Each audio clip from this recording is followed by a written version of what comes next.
We have something else to celebrate today, and that is Team World Vision. I'm going to ask some friends to come up with me today. I've got 4 folks who are going to be coming up. We've got Daniel and Jamie, and where is Emily? And Steve is already here, so come on up.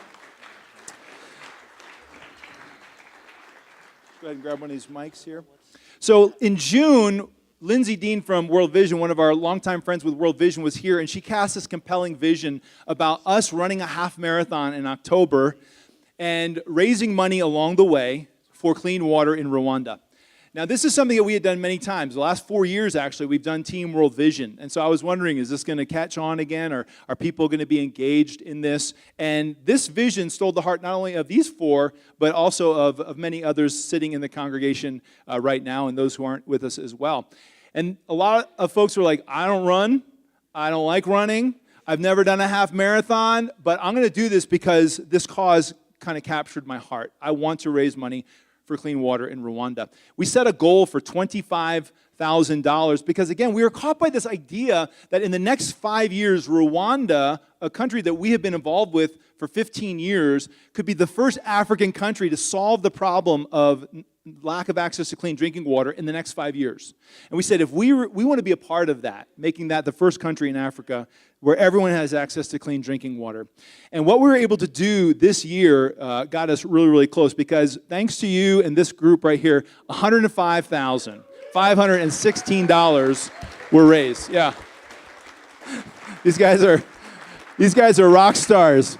That means 2,110 people will be receiving clean water in Rwanda because of what Team Newday has done. And we're so grateful to our church for the support that you guys have given us through sponsoring children and giving donations. You'll find on the table out there, we've got some handicrafts from Rwanda. If you sponsored a kid, if you gave a donation, we would love for you to take something with you today as you leave. A purse or whatever may be out there, guys. It works for both genders. You'll look good, so don't worry. But anyway, I asked these guys to come up because not only did we impact lives in Rwanda, but our lives were impacted by what we experienced, by this journey together.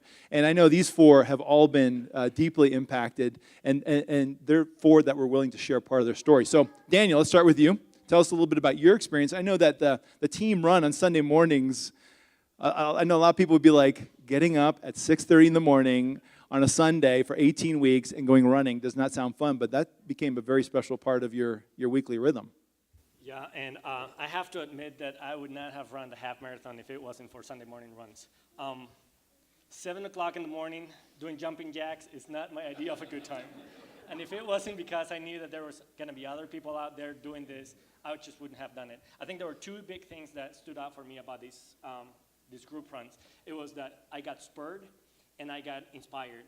I got spurred because I knew that Pastor Dave was going to be there and that he was going to want to run the extra mile, usually. And he mentioned in one of his sermons that I didn't like to quit early, so if he was going to run extra mile, I was going to run extra mile.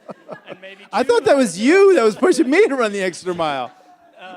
It was also very encouraging to have my wife do it with me because I felt like I couldn't slack during the week. I had somebody to push me along, and it was really exciting to see that we were not the only couple. Mike and Shauna were there, Cheryl and Alejandro were there, Eric and Sylvia were there. Have I forgotten anybody?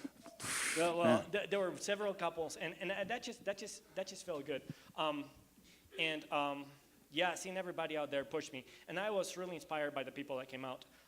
Steve shouldn't have been running half of the time. His knee was hurting. He ran the half marathon like with a broken leg, I think. Kathy came out, and she was faithful all the time.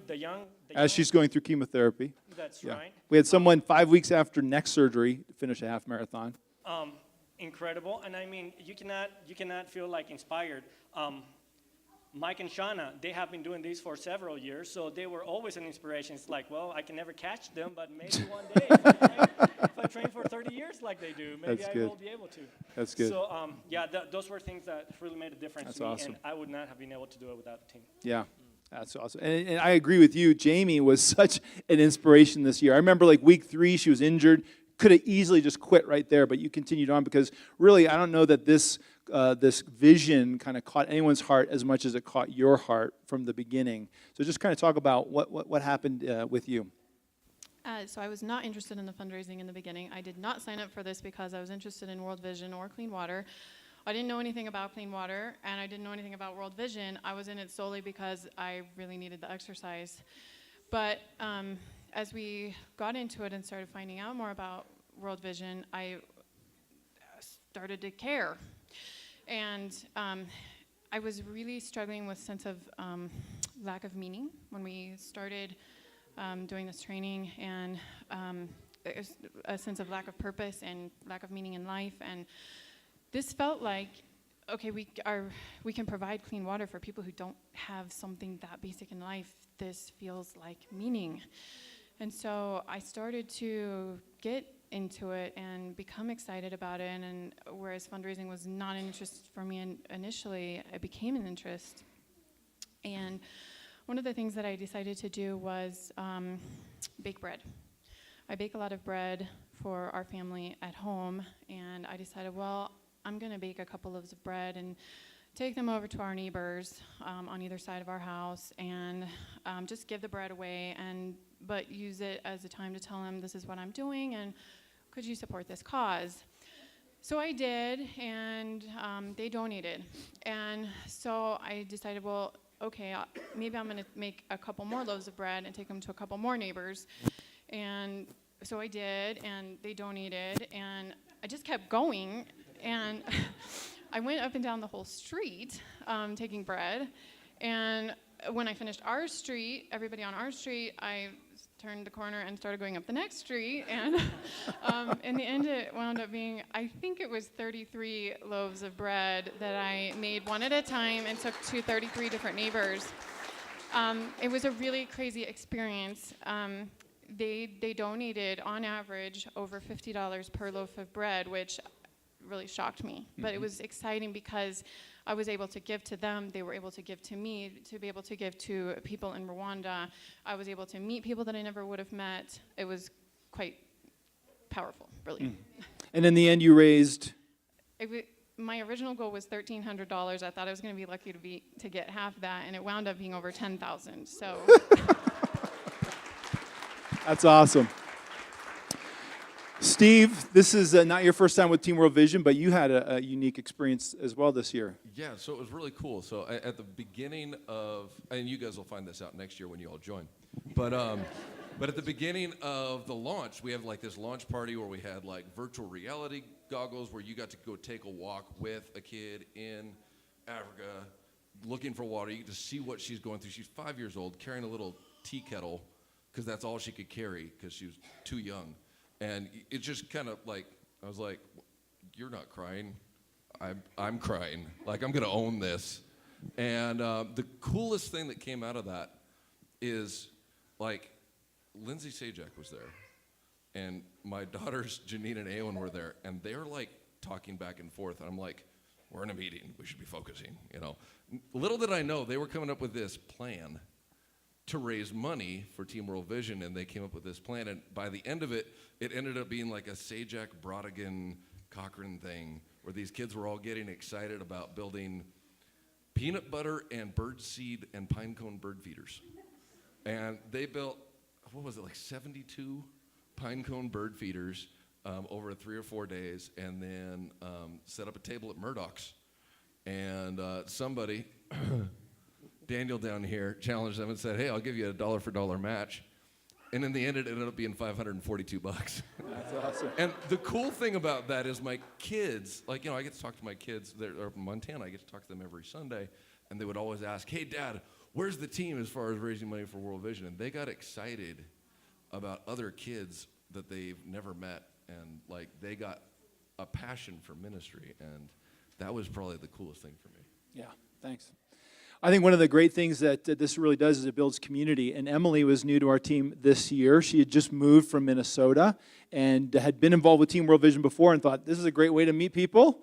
I'm going to find a Team World Vision team. And so you kind of reached out, and we were like, please come and join us. And you've been one of the highlights. So what's your experience been like, Emily? Yes. Unlike most of the people here who came to Team World Vision through the church, I was introduced to the church through Team World Vision. And Yeah, and I did not know what I was getting into when I did a search for running groups in Team World Vision running groups in the area. This is the only one that came up when I searched, and it was 15 minutes from my house, and I thought that I would give it a try. And a verse that comes up a lot when we talk about what Team World Vision does is the one about, I was thirsty and you gave me something to drink. But the very next words of that verse are, I was a stranger. Oh. Told you. Sorry. And he invited me in. And that's what this group did for me. Mm-hmm.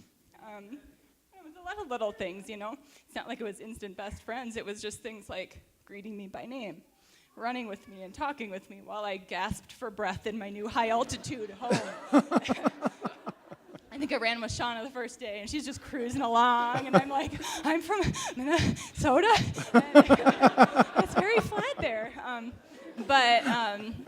So the group runs were great, and then of course it wasn't long before people also invited me to church. And honestly, I never would have visited an SDA congregation just because I wasn't familiar with it. It wasn't my background.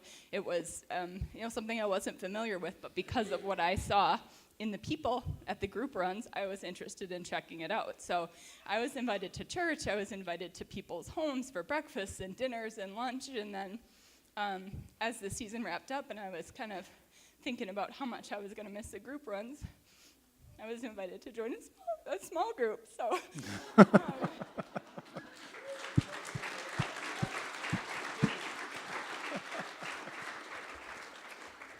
So, yes, the team has done amazing things for people thousands of miles away, but they've also done some pretty good ministry a lot closer to home, so I am very thankful for that. That's awesome. Thanks, Emily.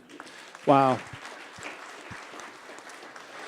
Well, if you're like, why didn't I do that?